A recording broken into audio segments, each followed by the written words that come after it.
Welcome, doctors, to this session where we'll be discussing strategies for tackling clinical scenarios in the PLAB 2 exam.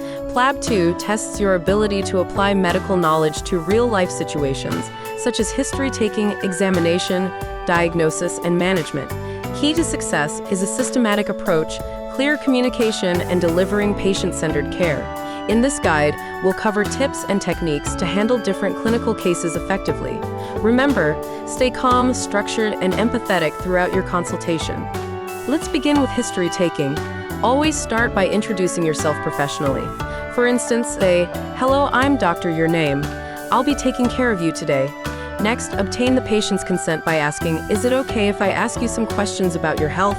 Also, ensure their comfort by saying, "Please let me know if you feel uncomfortable at any time." Finally, to maintain privacy, ask, "Do you feel comfortable discussing your health here?" These small touches set a positive tone and build trust early in the consultation. Next is addressing the presenting complaint. Begin with an open-ended question like, "What brings you in today?" Let the patient explain their symptoms in their own words and encourage them to share details without interruption. You can follow up with clarifying questions like, "Can you tell me more about how this started?" Always acknowledge their concerns with phrases such as, "I understand, let's explore this further." When discussing pain, use the Socrates framework to cover all aspects of it. Ask the patient about the site. Where is the pain located? Onset, when did it start? Character, how would you describe the pain? Radiation, does the pain move anywhere? Associated symptoms, any other symptoms with the pain? Timing, is it constant or does it come and go? Exacerbating and relieving factors, what makes it better or worse? And finally, severity. On a scale of 1 to 10, how bad is the pain? Moving on to a more comprehensive history. Always inquire about the patient's past medical history. Have you had any major illnesses or surgeries in the past? Medication history.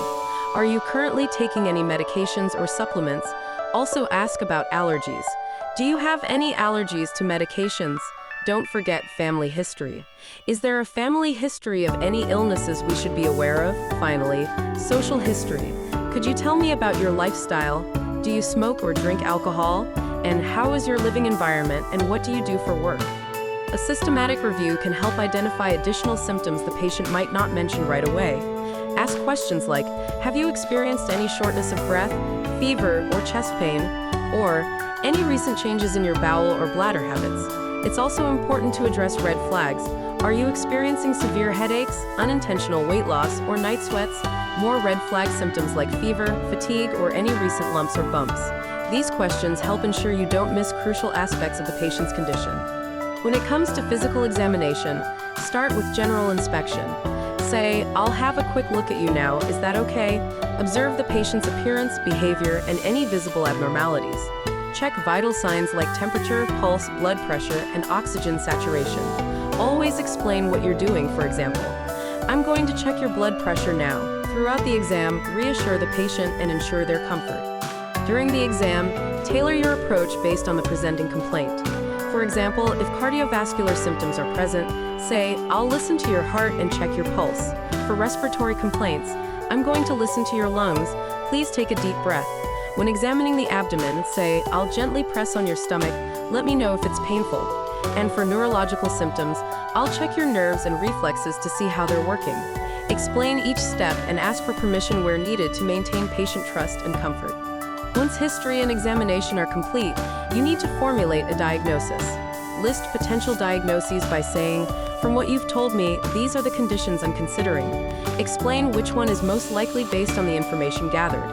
Then introduce the next steps. "I'd like to order some tests to narrow this down."